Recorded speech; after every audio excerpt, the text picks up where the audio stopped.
Hello guys! For today's vlog, take a tour muna tayo sa bagong tayong 2-story with 8 classroom building ng Jose Divina Gracia Senior Elementary School. Since may mga finishing touches pa sa baba si Kuya, so dito muna tayo mag-tour sa second floor ng 2-story building. So dito guys, hindi pa tiles yung hallway unlike sa first floor. Pero okay din naman, maganda pa rin. So ayan, excited na nga akong makita ang loob ng kanilang classroom, kaya samahan nyo naman ako. Pagpasok nyo pa lang, makikita nyo talaga na fully tiles na siya. So, napakagandang tingnan, ang linis at ang lawak. Napansin ko rin yung mga lead lights niya. Nasa 12 fluorescent lights. So, napakaliwanag. At eto nga yun, social siyang tingnan. Meron na din siyang dalawang wall fan. So, okay na rin yun kasi medyo mahangin naman talaga dito sa taas. Hindi masyadong mainit. So, sapat na yung dalawang 2 wall fan. Yung mga windows naman niya ay naka-grills na. So, safe na yung mga gamit sa loob. Napakalawak din ang hallway. So, pwedeng magtakbuhan yung mga bata dito. Paglabas ko nga sa classroom, may hubby is pointing something. So, tinatanong niya kung ano daw yan, anong bahay daw yan. Di ko rin nga alam eh. I-comment nyo na lang kung alam nyo kung ano yan kasi gusto ko ring malaman. So, ganito kaganda ang classroom nila at bawat classroom ay may dalawang pintuan. Napansin ko rin yung kanilang blackboard na sobrang haba din. Napakaswerte ng mga estudyante nila guys dahil ganitong classroom na agad yung magagamit nila. Napakaganda din ng view sa taas dahil makikita mo kung gaano kaganda at kalinis ng Jose Divina Gracia Senior Elementary School. Lubos akong nagagalak dahil nakita ko na maraming puno sa loob ng paaralan. I saw this thing at parang nako-curious ako. Gusto kong buksan pero hindi ko kayang buksan kaya nagpa-help na din ako kay Hubby.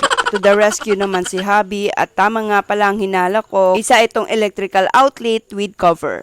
Ayan, may nakita din akong fire alarm sa dulo ng building. Parang gusto ko rin siyang i-press.